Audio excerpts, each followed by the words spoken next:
Hello and welcome to Have I Got News For You.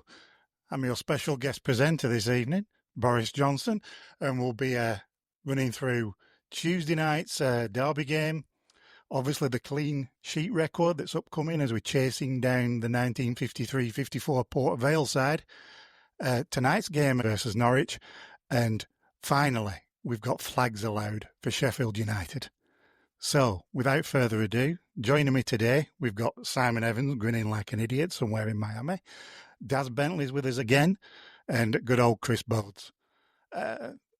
Yon fella is off in Malta, so questions will be short and sweet, and Justin's decided to work all evening. So, how was that derby experience for us? For me, it was a little bit of a 70s pitch, 70s oofball. How was it for you, Daz?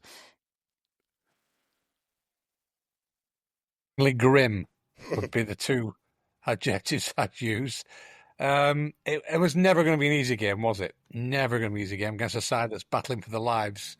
But we just got stuck in a rut a little bit, I thought. For 30 minutes, thought we played really well. And then we just went completely off the boil and looked back to those sort of bad old days of not having a clue how to break down a side that sits with a low block and 5 or 6 defenders. And the wide men never got in the game. I mean, you've got to give Marcus Edwards the ball as often as you can for me at the minute. And he never got in the game at all, did he, after the first 20 minutes? And we suffered for it, I think. And, the lack of goals that we know we've got in this side when we're struggling to break down a side came back to haunt us a little bit. Hopefully that won't be the case in the last few games, but it was just one of those missed opportunities, really. We all were keeping an eye on the other results. We knew that Sheffield United were losing. We knew that Leeds were winning and hoped that Middlesbrough would come back. But the fact that Sheffield United were losing meant it was a missed opportunity for me, you know. That gap, if you fancy that gap at 5 points, 4 or 5 points. It'd be different, wouldn't it?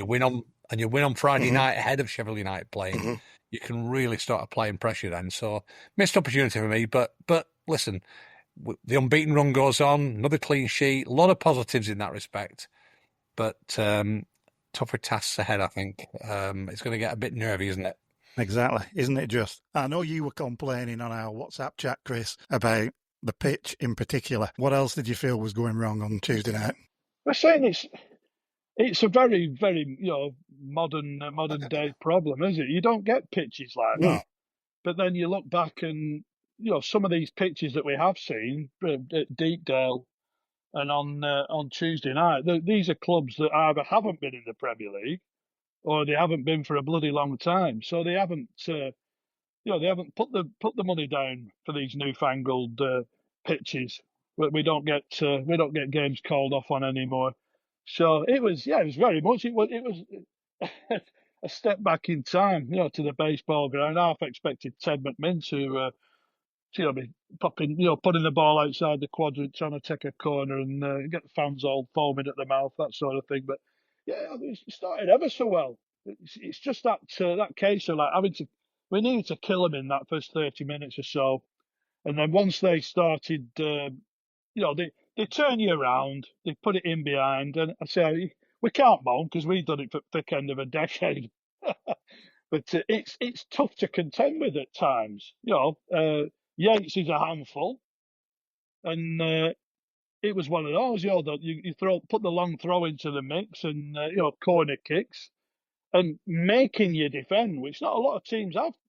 To be fair to us, for sustained periods, certainly. And we did well to ride things out, but we were just missing that. You're missing that out ball, aren't you? Fleming did his best, but he's not that man where you could just hit him and he's going to kill it and bring it down and we can get up the pitch sort of thing. Foster's certainly not that man, and you struggle as a result. Maybe Barnes coming on earlier would have been a better option, even though he seems to have lost his ability to jump. Not as mobile as he once was, but he remains an absolute nuisance, doesn't he? But on paper it looked like a sticky one. The pitch was a sticky one, and a point was a good result on the whole, I think. Yeah, and we've spoken before, Simon, haven't we, about sides who, are a little bit different, a little bit rough, and we don't like it. And Derby were definitely that on Tuesday, weren't they? Yeah, they were. We don't seem to like it up as much as some Burnley teams of the past. But I agree with Daz. We just got bogged down in that game, really. Maybe the pitch was affecting our ability to sort of quickly move the ball around on the ground and do what we needed to do. But it did feel to me like there was just something missing. It's really hard to put your finger on it. And I suppose the only thing you can say is if we're going to have an off day and we leave with a draw away from home, that's not a bad bottoming out, is it, really, compared to what it could be like this season? So, our off days have tended to result in us getting to the point, haven't they? That's why we could talk about we've drawn far too many games, but our inconsistency is we go from being very good like we were at the weekend to then being frustrating, but still very well organised, very solid at the back, and not really looking in danger of losing a game. So that's just the team we are, I think. Yeah, I think if we look at it over the season, we might see that there's a pattern of when these games have come very quickly one after each other. We haven't been able to put two very quick results together, have we? But the only downside, really, I suppose, apart from the result on Tuesday, was Foster's injury. How do you look at that, Daz? Well, as it happened, you felt for the kid because obviously he's in a great deal of pain. I believe it's not a dislocation. We don't quite know the full extent of it yet, as is always the case at Burnley these days. We never know what the injuries are until 6 months down the line, but that's another story. You feel for the kid, but what was going through my mind is at the time we knew full well that Fleming wouldn't be available for the last game. The likelihood of a dislocated shoulder meant that Foster was going to be out for the season. And I was thinking, well, to be honest, it's probably a toss-up between him and Barnesy anyway for the last game of the season. So I wasn't too concerned. What it does really for us, I suppose, it takes away our plan B. And in recent weeks, he's fluctuated and flipped and flopped between Fleming and Foster.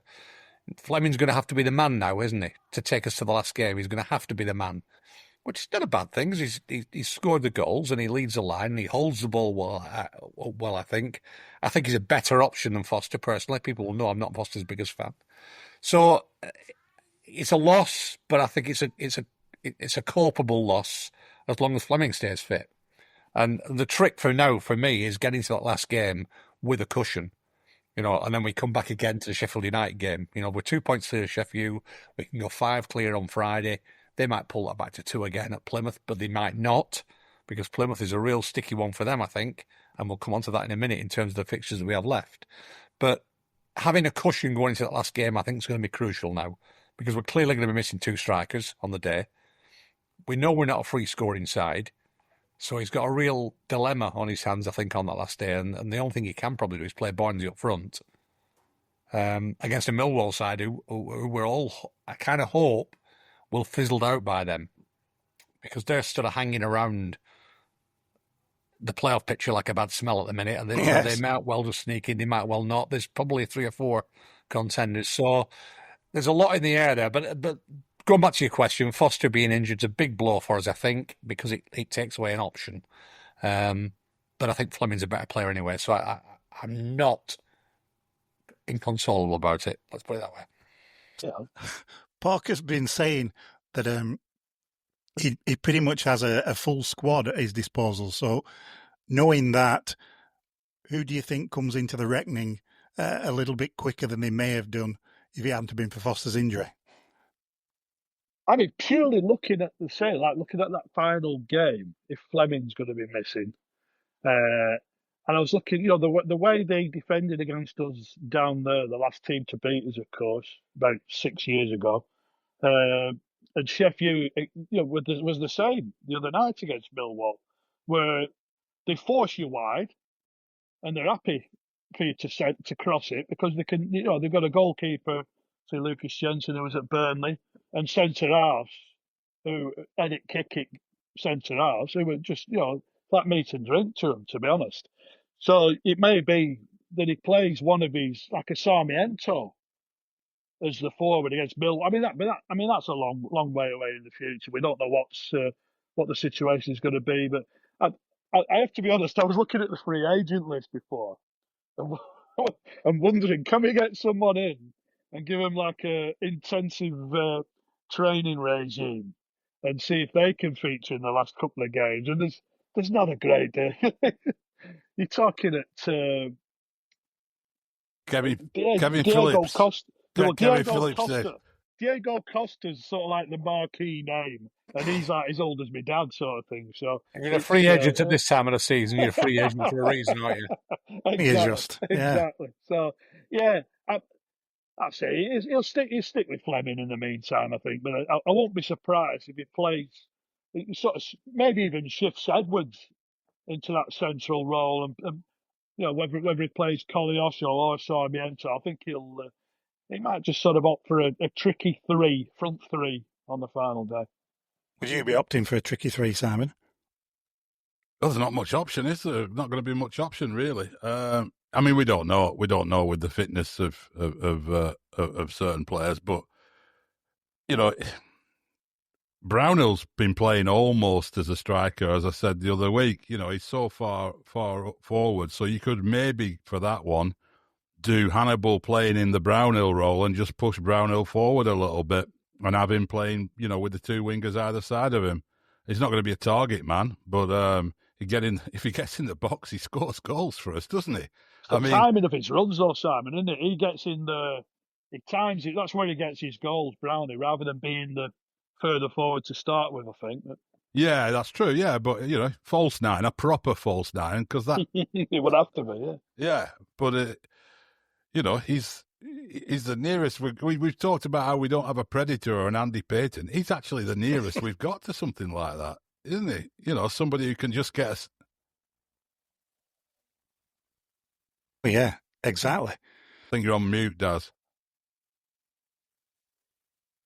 He was symptomatic, I thought, of the reason we got bogged down a little bit, I think, on Tuesday, because he found himself out wide more than he found himself in that pocket, I thought, where it was, as Chris says, he comes in and finds those little pockets and scores his goals.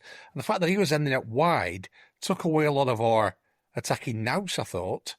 I just think that didn't help us at all, I didn't think, on Tuesday. I don't know why that was. Edwards wasn't old.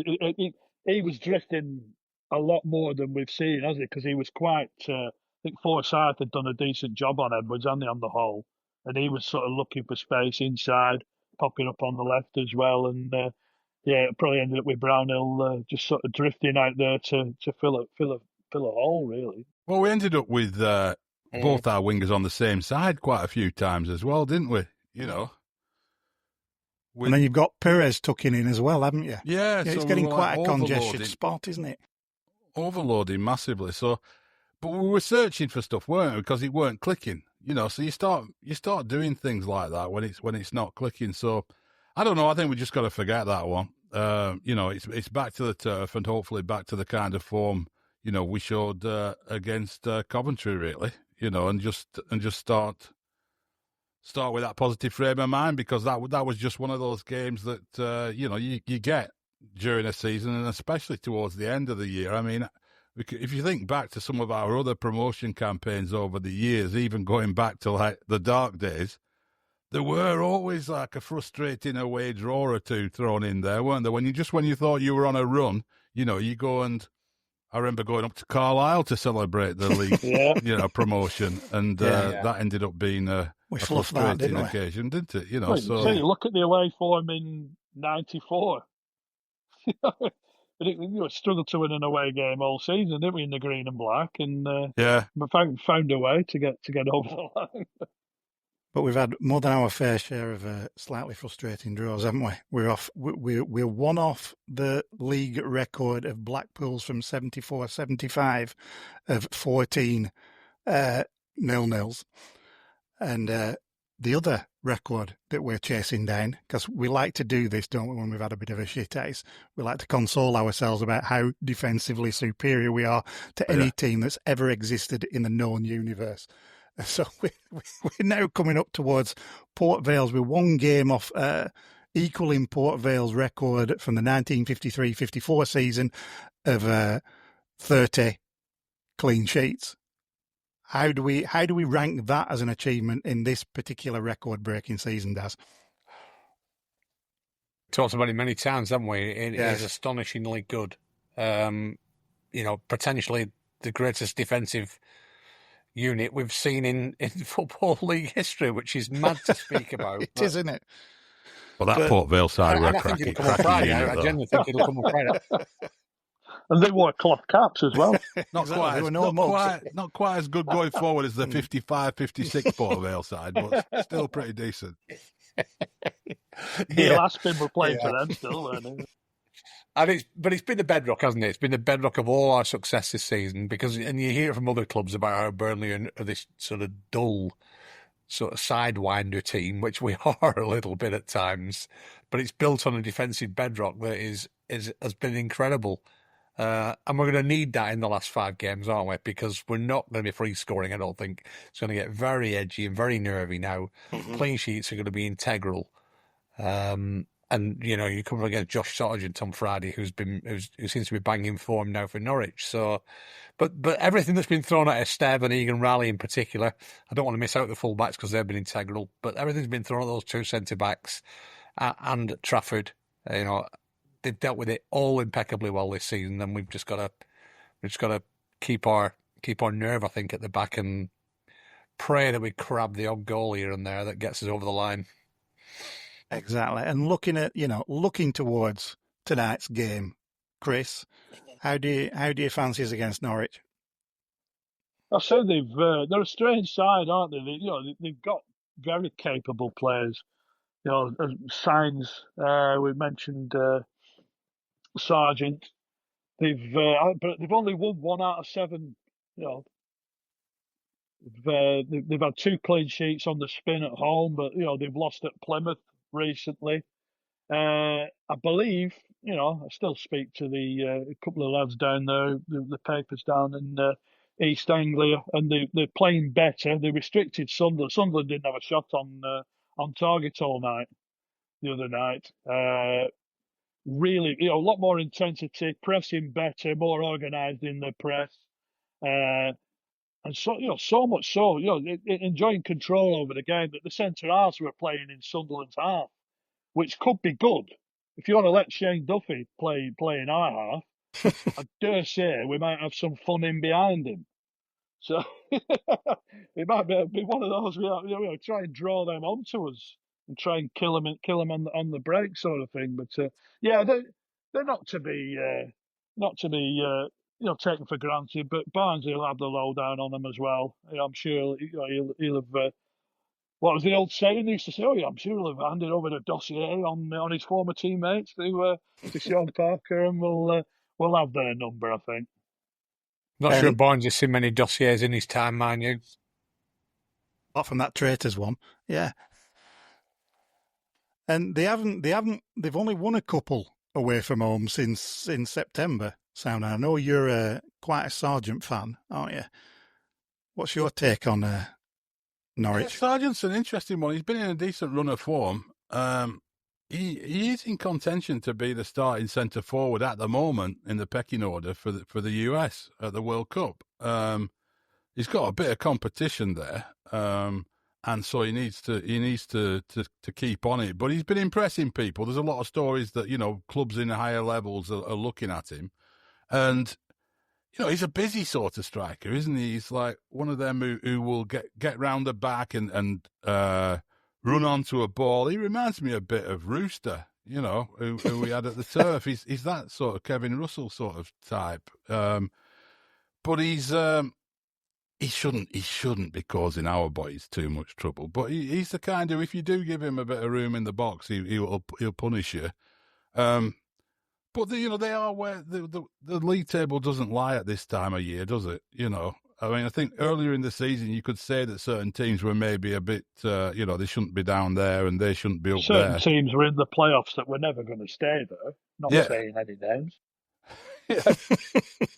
Yeah, some of them helped themselves sort of achieve that destiny, didn't they? But yeah, I mean the table doesn't lie now. They're 11th in the league, Norwich. And like you say, they haven't got a great away record. It should be 3 points. But it's that jittery time of year, and we get as jittery as the players, don't we? Really, so more so. I'm not predicting anything, but what we do know is we're going to have pretty much the same lineup. I mean, it's really not. After last year of not having a clue what the side would be from a week to week, it is quite nice, sort of, being surprised by one change. It's we've got that consistency. Just got to start grinding out these results now. I'm not bothered about the entertainment factor anymore. We're beyond that now, aren't we? It's not going to be entertaining football this year, particularly. It's just about getting the results, and everyone will go home happy with 3 points on Friday night, regardless of the performance. Yeah. Are you willing to be less cowardly than Simon does and throw a prediction into the mix?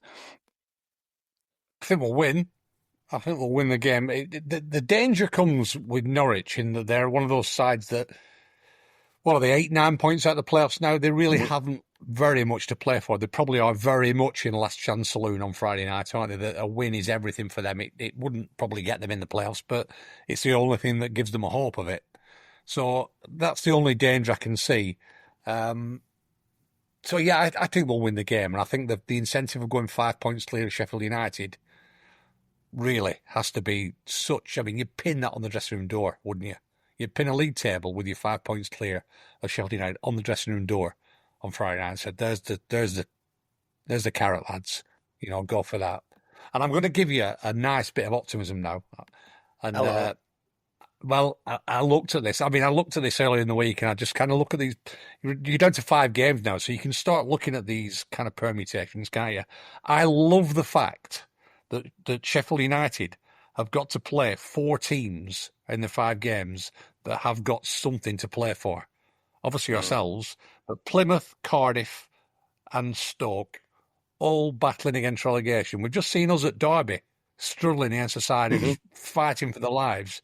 The fact that Sheffield United, who are really jittery at the minute and out of form, have got to go to Plymouth. They've got to play Cardiff at home. Then they've got us, and then they've got Stoke. I know Chris comes to the Blackburn game, and the Blackburn game's one that'll make everybody's knees knock if he gets to that stage. But the fact they've got those 4 games before then, I think really plays into our hands. So a win on Friday night, you could see a scenario where we win on Friday night, we go 5 points clear, and Sheffield United go to Plymouth at lunchtime on a Saturday and struggle down there against a Plymouth side who, again, are a little bit in last chance saloon after being dicked in midweek. So I'm giving you a scenario there. I'm gonna put us at least 4 points clear after Saturday's games. Bloody no. With 4 to play. I'm almost buying into that, Daz. Are you buying into that, Chris? How are you thinking we're going to go against Norwich? Swing? Yeah. Yes.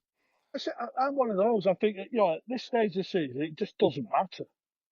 Unless teams are absolutely on the beach. But usually, you play these teams, they're playing for the playoffs, they're playing for promotion, they're battling to stay up, or they're just so relaxed. They've got nothing, they're not playing for anything at all, and they can just go about their business without a care in the world.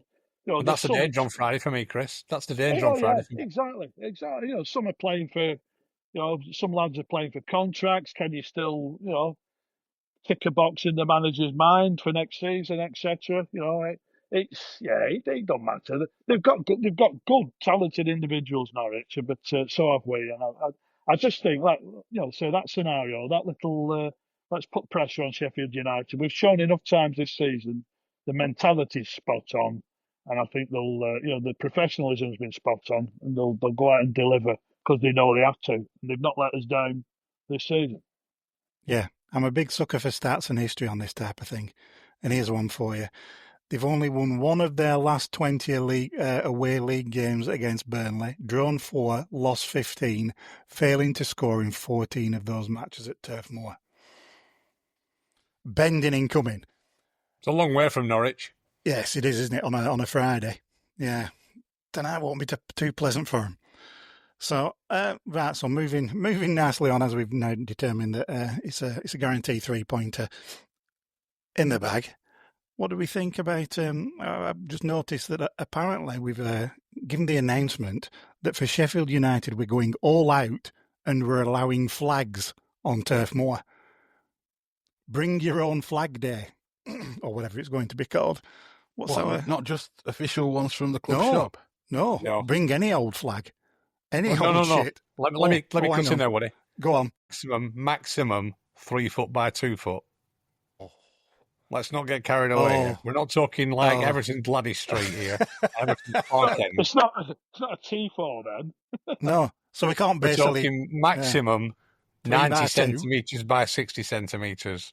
It's not very big, is it? There'd be a regulation. That's a 3 foot by 2 foot, Simon. It's a tea towel. It's a poster. It's not a flag, is it? Yeah, bring your own tea towel. Yeah. It's not a cop, is it, that? Exactly.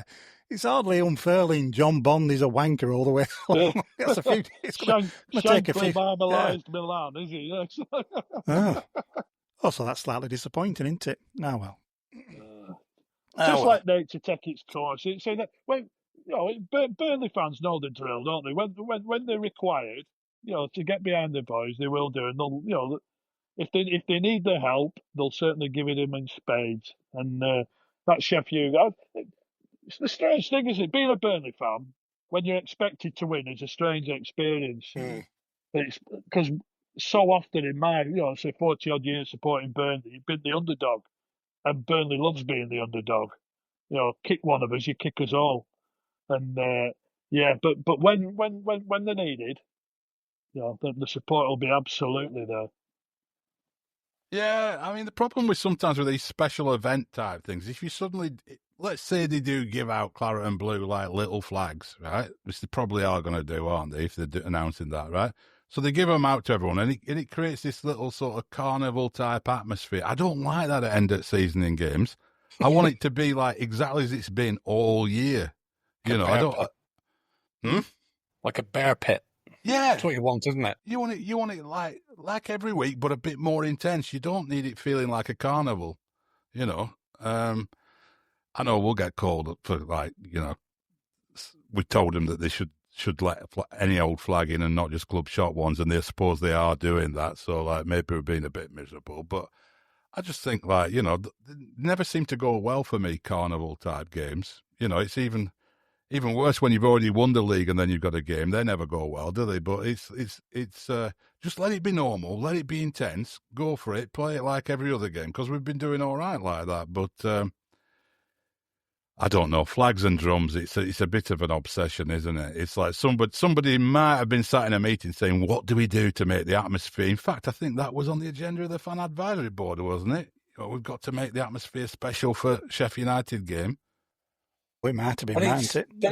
But it's a half-hearted. It feels like a half-hearted measure again. It feels like we need to do something. What will we do? I know we'll let them bring flags on, but they have to be 3 foot by 2 foot, and they have to have a flame retardant certificate with them. It's all a bit like just let it. I mean, honestly, just let people go wild with it. My lad wants to bring on a Marcus Edwards, "Can I have your shirt?" sign, and that'll be bigger than some of the flags. Just let everyone in with flares. Well, there's a limit to that kind of thing, isn't there? But just, if you're going to go the whole hog, go the whole hog. Don't pepper it with restrictions. It seems to be a bit of a half-hearted measure to me. Sheffield United isn't going to need flags. Exactly. It's going to need every Burnley fan with the vocal cords intact. That's what it's going to need.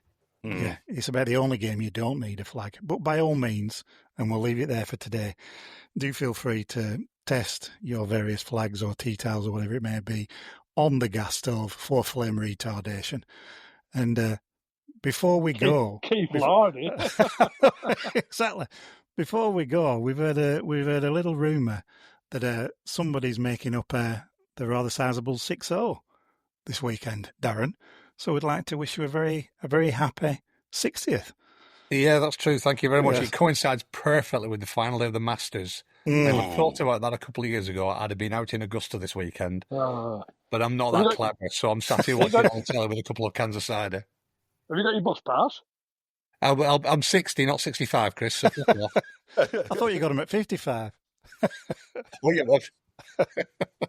But yes, thank you, gents. It's my big 6-0 this weekend, and I'm planning on celebrating with 3 points on Friday night and making it a birthday weekend.